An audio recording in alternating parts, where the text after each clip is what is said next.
제가 독일에서 며느리에게 가정부 취급받고 돈 뜯긴 이야기를 들려드리려고 합니다. 하지만 처음에는 정말 행복한 시작처럼 보였어요. 안녕하세요. 저는 올해 68살 정혜순입니다. 평생을 중학교에서 국어를 가르쳤어요. 남편과 함께 살아왔지만 8년 전 남편이 병으로 세상을 떠난 뒤 혼자 지내왔습니다. 자식들 중에서도 특히 막내 아들 민호는 제 자랑이었어요. 건축 엔지니어로 성공해서 좋은 회사에 다니고 있었거든요. 그날은 제 생일이었습니다. 민호가 가족들과 함께 저를 위해 생일 식사를 준비해 줬어요. 엄마 생일 축하해요. 민호가 환하게 웃으며 꽃다발을 건네줬어요. 며느리 수진도 정성스럽게 준비한 케이크를 가져왔죠. 어머님, 오늘 주인공이시니까 편하게 계세요. 수진이는 37살로 프리랜서 디자이너였어요. 평소에도 저를 잘 챙겨주는 며느리였죠. 손주들도 모두 모여서 노래를 불러줬어요. 정말 행복한 시간이었습니다. 할머니, 생일 축하해요. 할머니 사랑해요. 아이들의 밝은 목소리를 들으니 마음이 따뜻해졌어요. 식사가 끝나고 차를 마시며 이야기를 나누고 있을 때였습니다. 민호가 갑자기 진지한 표정을 지었어요. 엄마, 사실 말씀드릴 게 있어요. 뭔데? 독일 본사에서 7년짜리 프로젝트 제안이 왔어요. 갑작스러운 소식에 놀랐어요. 독일이라니. 너무 먼 곳이었거든요. 독일이라고? 네, 프랑크푸르트에 있는 본사에서 큰 프로젝트를 맡기겠다고 해요. 민호의 목소리에 설렘이 섞여 있었어요. 좋은 기회인 것 같았죠. 그럼 혼자 가는 거니? 아니요, 가족 전부 이주해야 해요. 가족 전부라니. 그럼 저는 어떻게 되는 건가요? 그때 수진이 말을 이었습니다. 어머님도 같이 가시면 좋겠어요. 나도? 네, 아이들 교육에도 도움이 될 거예요. 독일은 교육으로 유명하잖아요. 수진의 말에 마음이 복잡해졌어요. 한편으로는 가족과 함께 있을 수 있다는 생각에 기뻤지만 다른 한편으로는 불안했거든요. 독일어도 못하는데 괜찮을까? 처음에는 힘들겠지만 금세 적응하실 거예요. 민호가 확신에 찬 목소리로 말했어요. 그리고 저희가 다 도와드릴 테니까 걱정 마세요. 수진도 함께 설득했어요. 하지만 저는 여전히 망설여졌어요. 68살에 새로운 나라에서 살 수 있을까요? 언제까지 답을 해야 하는데? 다음 달까지요. 시간이 좀 있으니까 천천히 생각해 보세요. 민호가 재촉하지 않았어요. 하지만 벌써 마음은 기울고 있었죠. 가족과 함께 있을 수 있다는 생각에 마음이 끌렸어요. 혼자 사는 게 외로웠거든요. 독일이 어떤 곳인지 알아봐야겠네. 네, 인터넷으로 찾아보시면 좋을 거예요. 집에 돌아와서 밤늦게까지 인터넷을 검색해 봤어요. 독일에 대한 정보들을 찾아봤죠. 프랑크푸르트는 생각보다 살기 좋은 도시 같았어요. 깨끗하고 안전하다고 했죠. 하지만 한편으로는 걱정도 됐어요. 언어 문제가 가장 큰 걱정이었어요. 며칠 동안 고민했어요. 가야 할까 말아야 할까? 친구들과 상의해 봤지만 의견이 갈렸어요. 가족과 함께 있는 게 좋지. 하지만 너무 멀잖아. 언어도 문제고. 결국 혼자서 결정해야 했어요. 밤마다 남편 사진을 보며 생각했어요. 남편이라면 뭐라고 했을까? 여보, 어떻게 해야 할까? 대답은 없었지만 마음속으로는 알 것 같았어요. 남편이라면 가족과 함께 있으라고 했을 거예요. 일주일 후 민호에게 전화했어요. 민호야, 엄마 결정했어. 어떻게 하시기로 했어요? 같이 가겠어. 정말요? 와, 고마워요, 엄마. 민호의 기쁜 목소리를 들으니 저도 기분이 좋아졌어요. 대신 조건이 있어. 뭔데요? 너무 힘들면 언제든 한국으로 돌아올 수 있어야 해. 물론이죠. 당연히 그렇게 해야죠. 민호가 흔쾌히 동의했어요. 그때는 정말 새로운 시작이라고 생각했어요. 가족과 함께 멋진 나라에서 새로운 삶을 시작하는 거라고 말이에요. 하지만 그 결정이 제 인생에서 가장 큰 시련의 시작이 될 줄은 꿈에도 몰랐습니다. 독일로 가기로 결정한 후 준비 과정에서 첫 번째 시련이 시작됐습니다. 제가 가진 마지막 보루를 포기해야 한다는 사실을 깨달았거든요. 민호와 수진이 집으로 찾아왔어요. 독일 이주 준비에 대해 구체적으로 이야기하러 온 거였죠. 엄마, 독일 생활비 문제를 이야기해야 할 것 같아요. 민호가 조심스럽게 말을 꺼냈어요. 무슨 말이니? 독일에서 정착하려면 처음에 목돈이 필요해요. 수진이 덧붙였어요. 집 보증금도 내야 하고, 가구도 사야 하고, 아이들 학교 준비도 해야 하거든요. 그제서야 현실적인 문제들이 보이기 시작했어요. 그럼 어떻게 해야 하는데? 엄마 집을 처분하는 게 어떨까요? 민호의 말에 가슴이 철렁 내려앉았어요. 제 집을 팔라는 거였거든요. 사실 저는 은퇴 후 조용히 살기 위해 마련한 서울 강북 아파트가 있었습니다. 그곳은 제 노후를 지키는 마지막 보루였어요. 남편과 함께 평생 모은 돈으로 산 집이었거든요. 30년 넘게 살아온 추억이 가득한 곳이기도 했죠. 집을 팔라고? 네, 어차피 독일에서 살 거니까 필요 없잖아요. 수진의 말이 너무 쉽게 들렸어요. 마치 집이 단순한 물건인 것처럼. 하지만 그 집은 엄마, 저희도 독일에서 성공하려면 초기 자본이 필요해요. 민호가 간절하게 말했어요. 회사에서 지원해 주는 건 있잖아. 기본적인 것만 지원해 줘요. 정말 안정적으로 정착하려면 별도 자금이 필요해요. 민호의 설명을 들어보니 이해는 됐어요. 하지만 마음이 편하지 않았죠. 그 집은 단순한 부동산이 아니었어요. 제 인생의 모든 것이 담긴 곳이었거든요.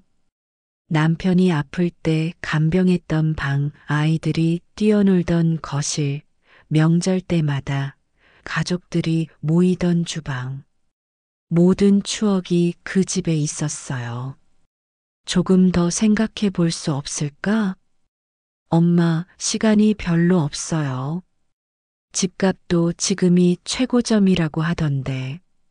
수진이 재촉했어요. 그리고 독일에서 같이 살 텐데 한국 집이 왜 필요해요? 논리적으로는 맞는 말이었어요. 하지만 감정적으로는 받아들이기 어려웠죠. 며칠 동안 고민했어요. 밤마다 집안을 돌아다니며 추억을 되새겼어요. 거실 소파에 앉아서 남편과 함께 드라마를 보던 기억, 베란다에서 화분을 기르며 보냈던 평온한 시간들, 모든 게 아쉬웠어요. 하지만 가족과 함께 살 수 있다는 생각이 더 컸어요. 혼자 있는 게 외로웠거든요. 가족과 함께라면 어디든 괜찮겠지. 그런 생각으로 마음을 굳혔어요. 일주일 후 민호에게 전화했어요. 민호야, 엄마 결정했어. 어떻게 하시기로 했어요? 집을 팔겠어. 정말요? 고마워요, 엄마. 민호의 기쁜 목소리가 들렸어요. 대신 조건이 있어. 뭔데요? 혹시 독일 생활이 안 맞으면 한국으로 돌아올 수 있게 일부는 남겨둬야 해. 당연하죠. 그렇게 하면 돼요. 부동산 중개업소에 집을 내놨어요. 생각보다 빨리 매수자가 나타났죠. 시세보다 좀 더 받을 수 있을 것 같아요. 중개업소 사장의 말에 다행이라는 생각이 들었어요. 계약이 성사됐을 때는 복잡한 마음이었어요. 기쁘기도 하고 아쉽기도 했죠. 3억 5천만 원에 팔렸어요. 큰 돈이었지만 아쉬움이 더 컸어요. 집을 비우는 날이 가장 힘들었어요. 짐을 정리하면서 눈물이 계속 났어요. 여보, 미안해. 우리 집을 팔아야 해. 남편 사진에 대고 중얼거렸어요. 민호와 수진이 도와주러 왔어요. 엄마, 슬퍼하지 마세요. 독일에서 더 좋은 집에서 살 거예요. 수진이 위로해줬지만 마음이 편하지 않았어요. 이 돈으로 독일에서 정말 잘 정착할 수 있을까? 물론이죠. 걱정 마세요. 민호가 확신에 차서 말했어요. 계약금을 제외한 대부분의 돈을 민호에게 맡겼어요. 독일 정착 자금으로 쓰라고 했죠. 엄마, 정말 고마워요. 꼭 성공해서 보답할게요. 민호의 다짐을 들으며 후회를 떨쳐냈어요. 하지만 마음 한구석에서는 불안감이 사라지지 않았어요. 이 결정이 정말 옳은 걸까? 그때는 몰랐어요. 이 결정이 제 인생의 가장 큰 전환점이 될 줄은 말이에요. 독일 프랑크푸르트에 도착한 첫 주는 정말 영화 같았습니다. 모든 게 새롭고 아름다웠어요. 공항에서 나오는 순간부터 놀라웠어요.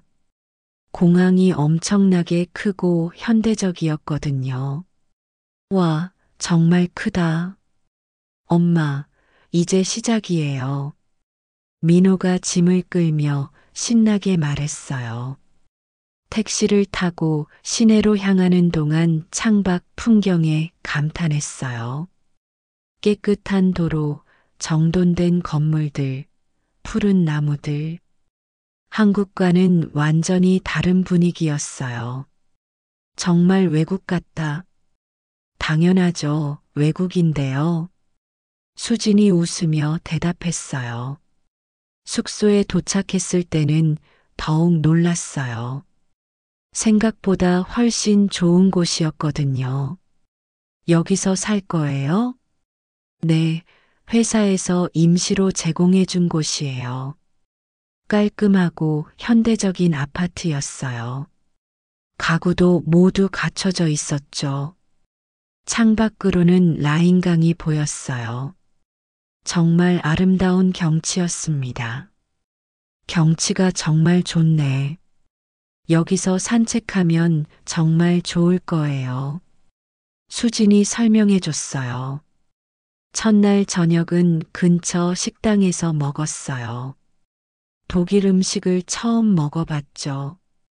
이게 독일 음식이구나. 소시지와 감자 요리였는데 생각보다 맛있었어요.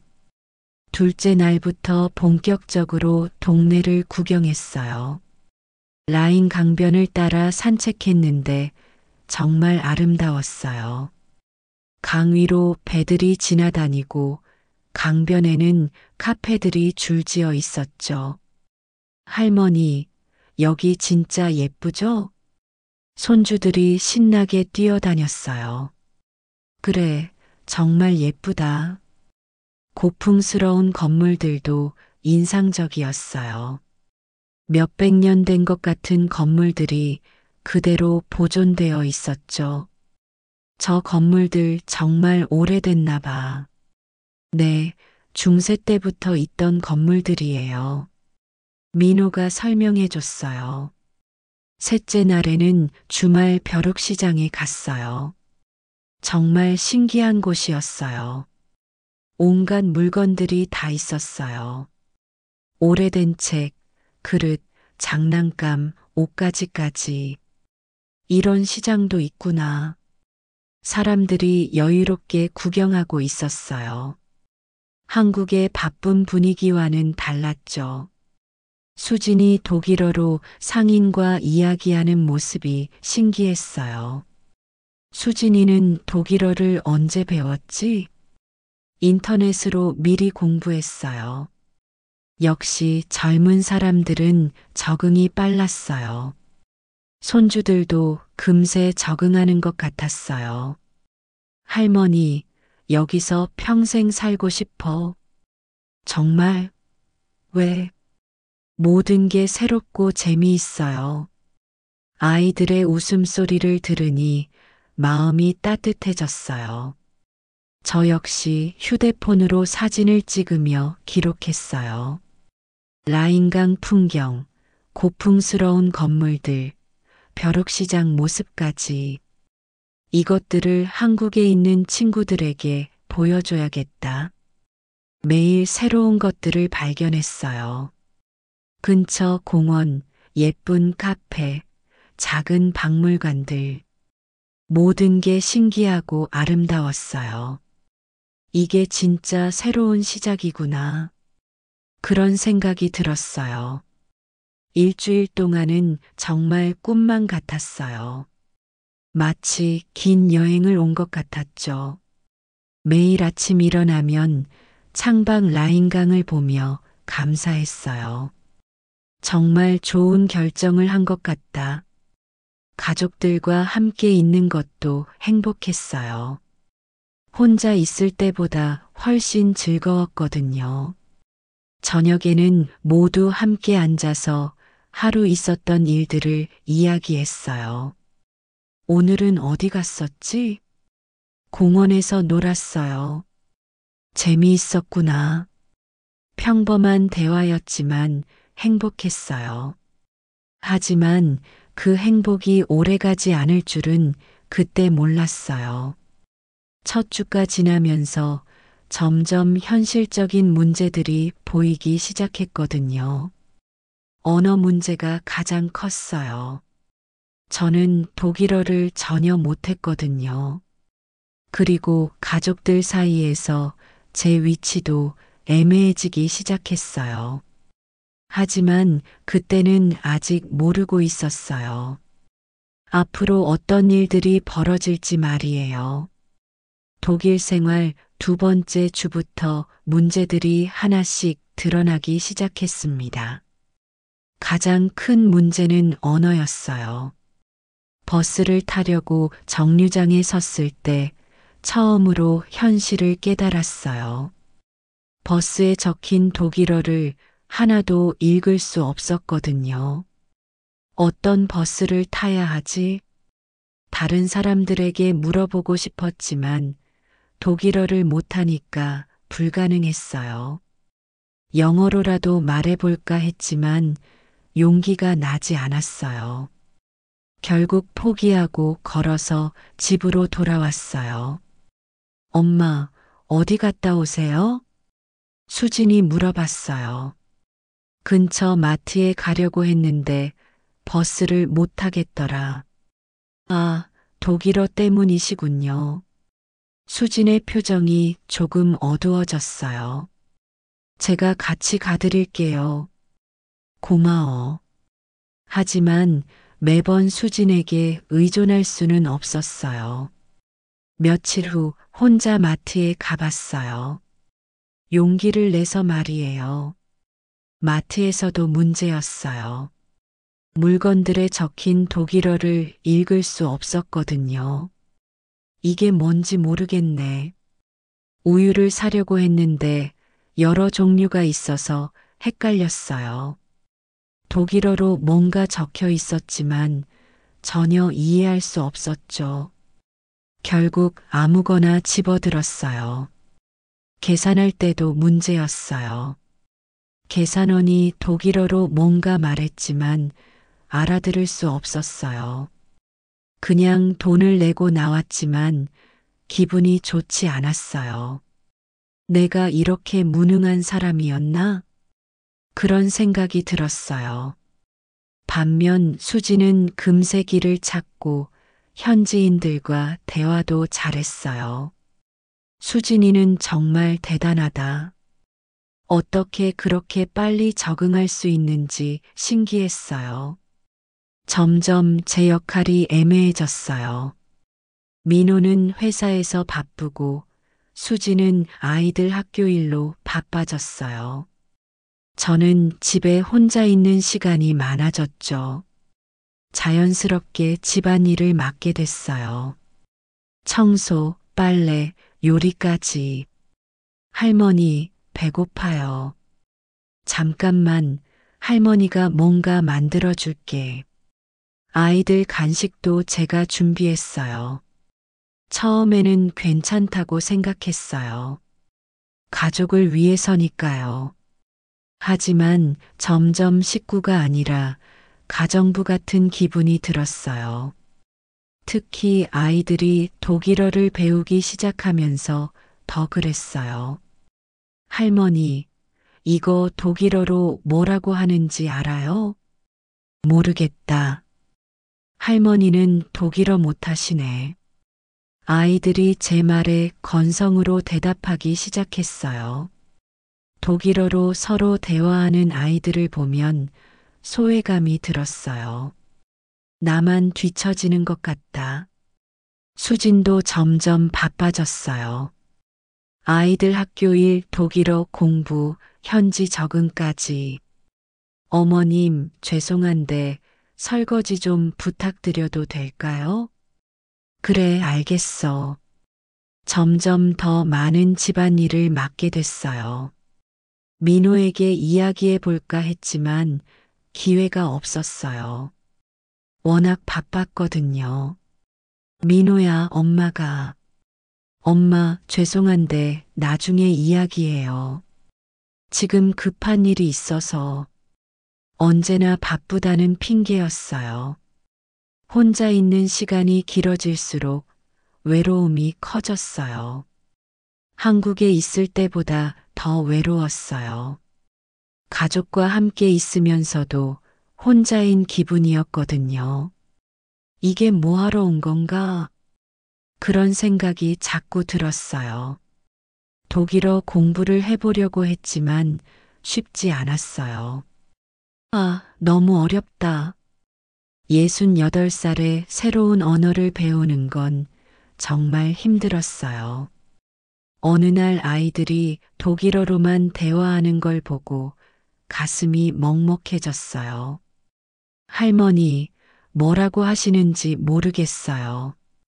제가 한국어로 말했는데 아이가 그렇게 답했어요. 그 순간 정말 절망적이었어요. 손주들과도 제대로 대화할 수 없게 된 거였어요.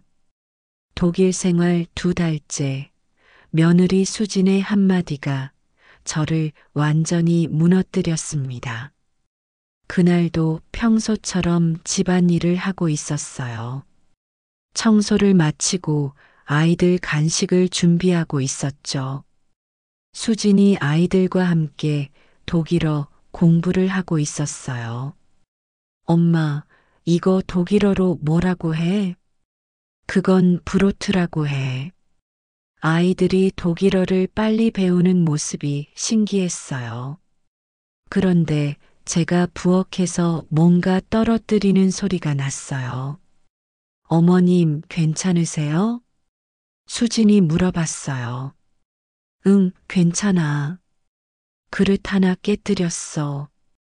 아, 조심하셔야죠.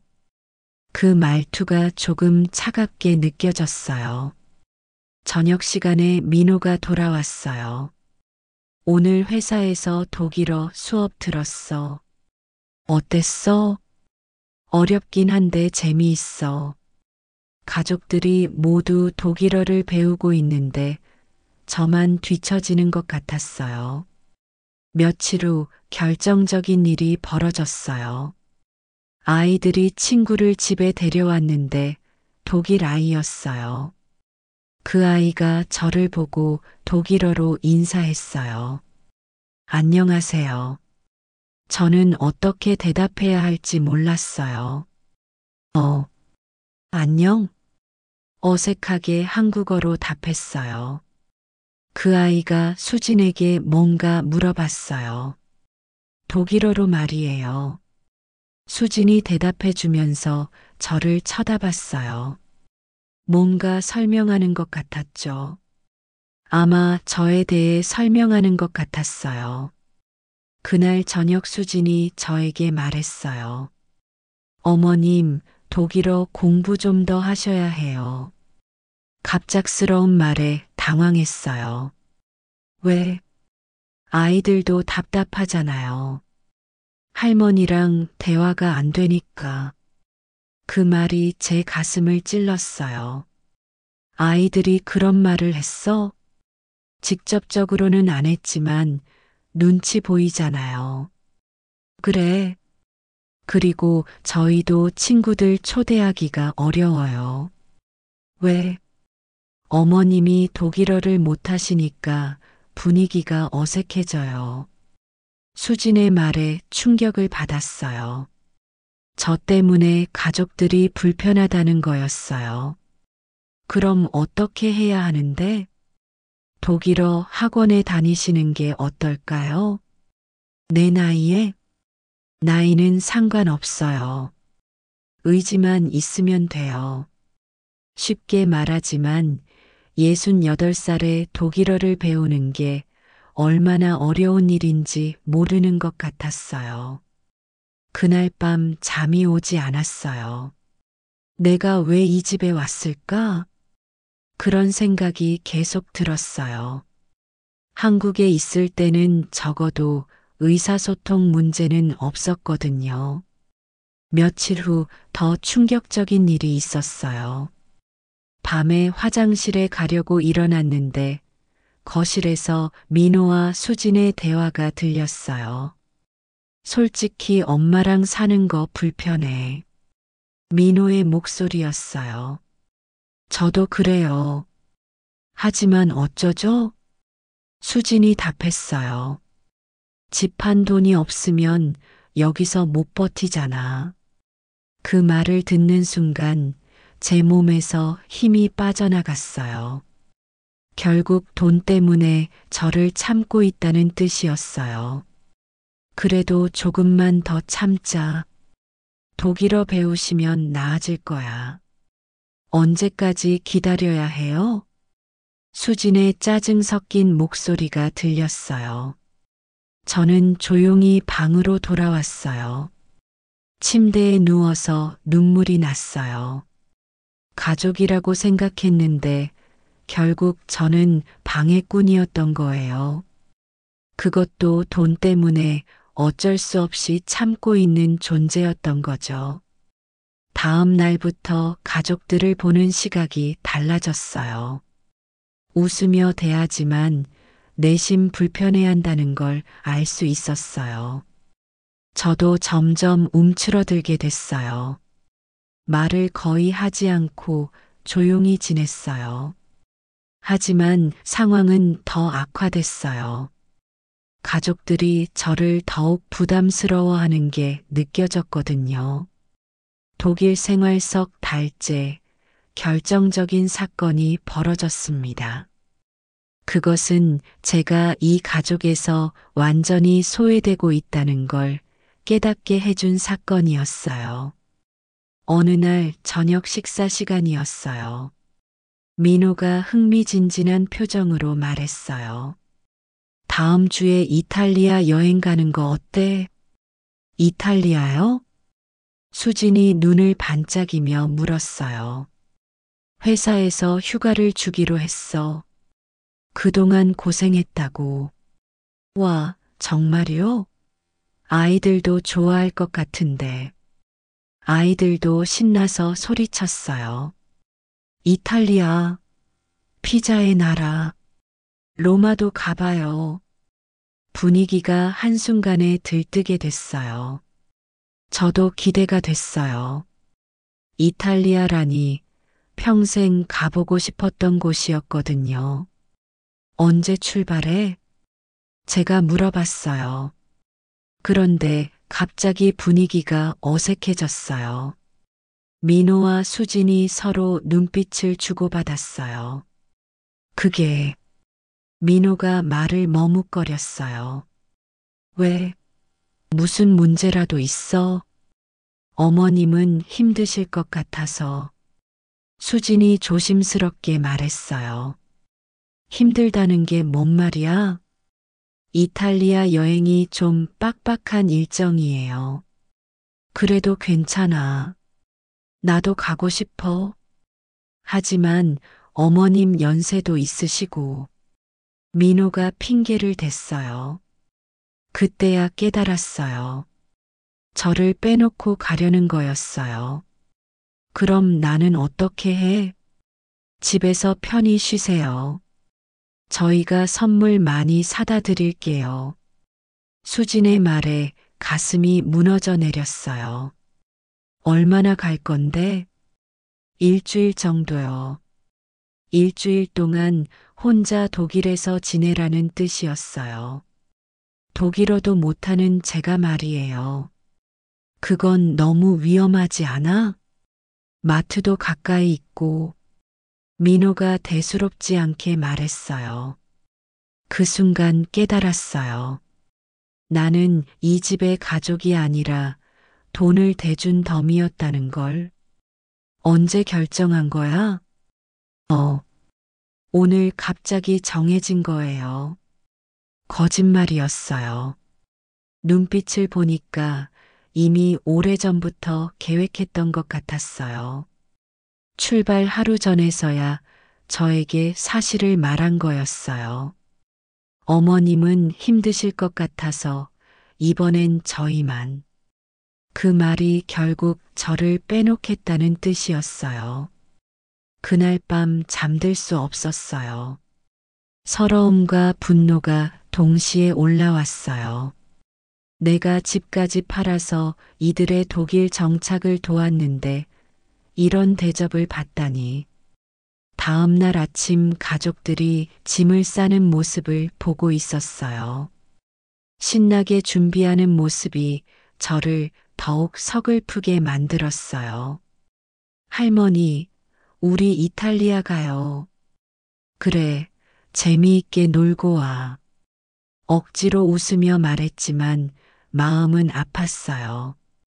어머님, 혹시 필요한 거 있으면 연락 주세요. 수진이 형식적으로 말했어요. 알겠어. 공항으로 떠나는 가족들을 배웅했어요. 택시에 타는 모습을 보면서 눈물이 났어요. 결국 저는 혼자 남겨진 거였어요. 그 일주일 동안 정말 외로웠어요. 독일어를 못해서 누구와도 대화할 수 없었어요. 마트에 가는 것도 무서웠어요. 길을 잃을까봐. 매일 집에만 있으면서 생각했어요. 내가 왜 여기 있는 건가? 무엇을 위해서?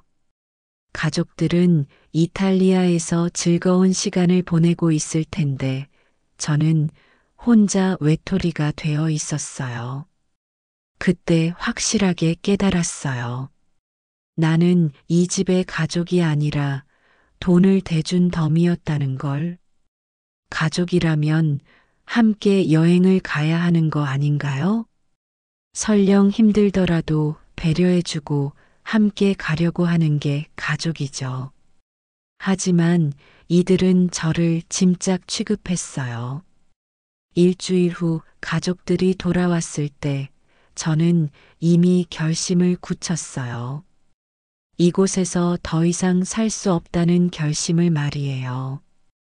이탈리아에서 돌아온 가족들을 보는 순간 더 이상 참을 수 없다는 걸 깨달았습니다. 일주일 동안 혼자 지내면서 많은 생각을 했거든요. 어머님, 저희 왔어요. 수진이 밝게 인사했어요. 가방엔 선물이 가득했죠. 이탈리아 정말 좋았어요. 피자도 맛있고 경치도 예뻤어요. 아이들이 신나게 이야기했어요. 하지만 저는 전혀 기쁘지 않았어요. 어머님 선물도 사왔어요. 민호가 예쁜 포장지에 쌓인 선물을 건네줬어요. 고마워. 바다는 들었지만 마음은 차가웠어요. 선물로 무엇을 해결할 수 있다고 생각하는 걸까요? 어머님, 혼자 계시는 동안 불편한 건 없으셨어요? 수진이 형식적으로 물어봤어요. 별로. 짧게 대답했어요. 사실은 매일이 불편하고 외로웠지만 말하고 싶지 않았어요. 어차피 이해하지 못할 테니까요. 며칠 동안 가족들은 이탈리아 여행 이야기로 떠들썩했어요. 로마에서 본 콜로세움이 정말 웅장했어. 베네치아의 운하도 너무 아름다웠고, 저만 그 이야기에 끼지 못했어요. 가보지 않았으니까요. 점점 소외감이 커졌어요. 일주일 후 결국 폭발하고 말았어요. 저녁 식사 중이었어요. 또 이탈리아 이야기가 나왔죠. 다음에는 스페인도 가보고 싶어? 민호가 말했어요. 좋네요. 스페인도 볼거리가 많다던데. 수진이 호응했어요. 그때 저는 참을 수 없었어요. 나도 갈 거야. 갑자기 조용해졌어요. 어머님? 다음 여행에는 나도 데려가. 하지만 뭐? 나는 가족이 아니야? 목소리가 높아졌어요. 그런 게 아니라. 그럼 뭐야? 나만 빼놓고 가는 이유가 뭐야? 민호와 수진이 당황한 표정이었어요. 어머님, 진정하세요. 진정하라고? 내가 왜 진정해야 해? 더 이상 참을 수 없었어요. 내 돈 돌려줘. 뭐라고요? 수진이 놀란 듯 물어봤어요. 내 돈 돌려달라고. 난 한국으로 돌아갈 거야. 엄마, 갑자기 왜 그러세요? 민호가 당황해서 말했어요. 갑자기가 아니야. 오래 생각했어. 무슨 일인지 말씀해 주세요. 무슨 일이긴. 나는 이 집에서 가정부 취급받고 있잖아. 그런 게 아니에요. 그럼 뭐야? 가족이라면 여행도 함께 가는 거 아냐? 수진의 얼굴이 하얗게 질렸어요. 그 돈 없으면 우리 이 집 못 지켜요. 드디어 진심이 나왔어요. 그것 봐. 결국 돈 때문이잖아. 어머님, 그런 뜻이 아니에요. 그럼 무슨 뜻이야? 수진이 울먹이기 시작했어요. 하지만 저는 흔들리지 않았어요. 내가 너희를 모신 게 아니야. 엄마, 오히려 내가 너희를 먹여 살린 거야. 민호가 할 말을 잃었어요.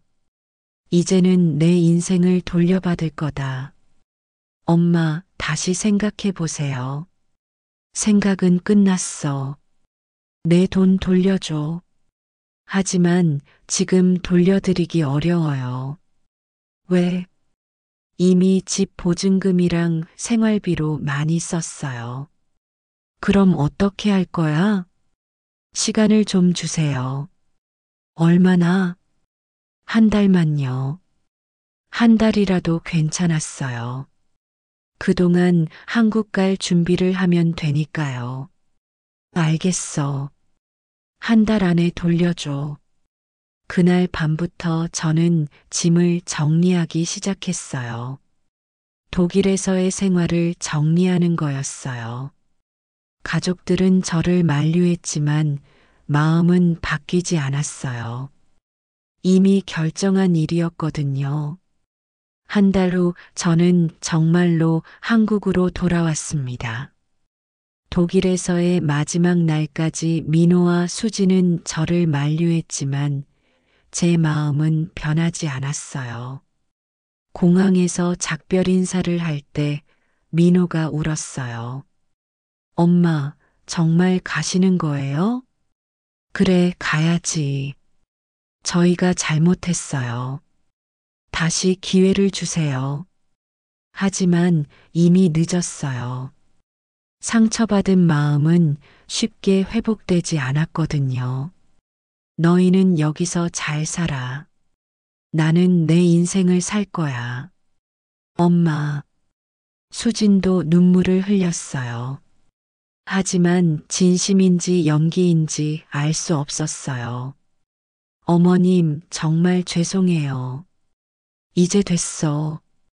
서로 자유롭게 살자. 비행기에 몸을 맡기는 순간 후련했어요. 드디어 내 인생을 되찾는다는 기분이었거든요.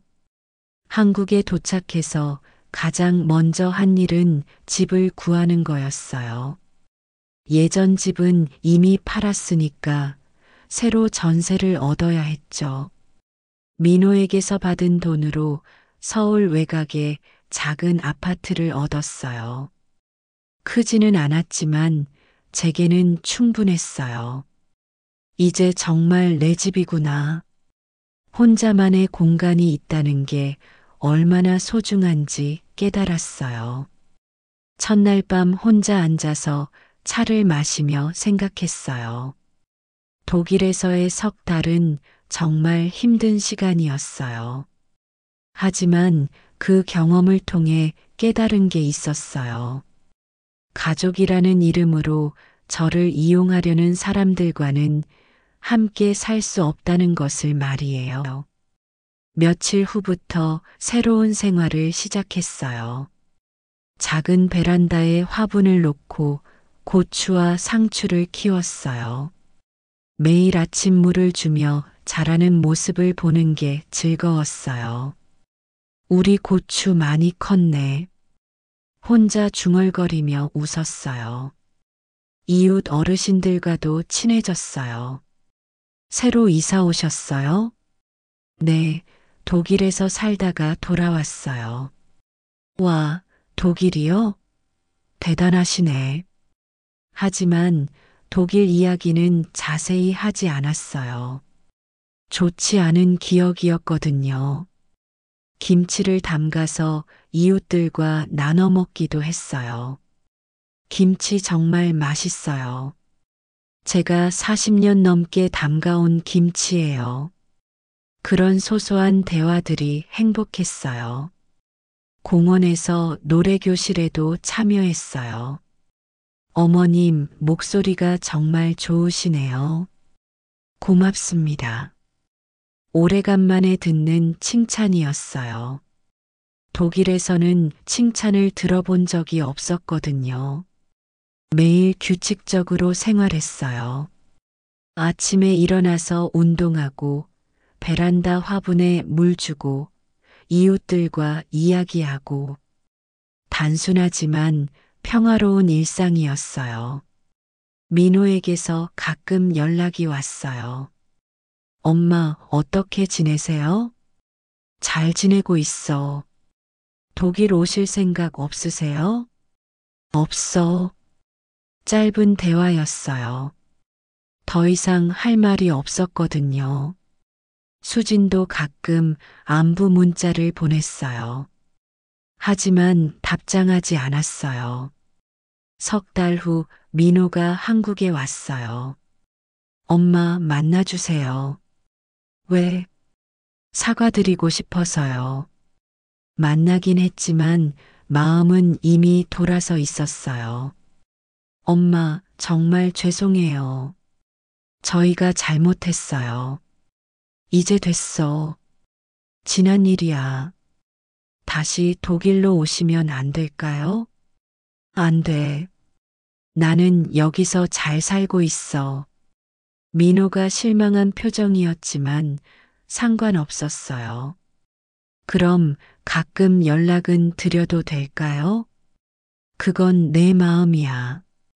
창밖을 보며 생각했어요. 행복은 자식에게 매달리는 게 아니라 내 두 발로 서 있을 때 오는 거구나. 비로소 저는 제 노후를 제 손으로 지킬 수 있음을 깨달았습니다. 독일에서의 아픈 경험이 오히려 저를 더 강하게 만들어준 거였어요. 이제 저는 진짜 자유로웠어요. 누구 눈치도 보지 않고 제가 원하는 대로 살 수 있는 거였거든요. 작은 아파트이지만 제 집에서 제가 키운 채소로 만든 밥을 먹으며 생각했어요. 이게 진짜 행복이구나.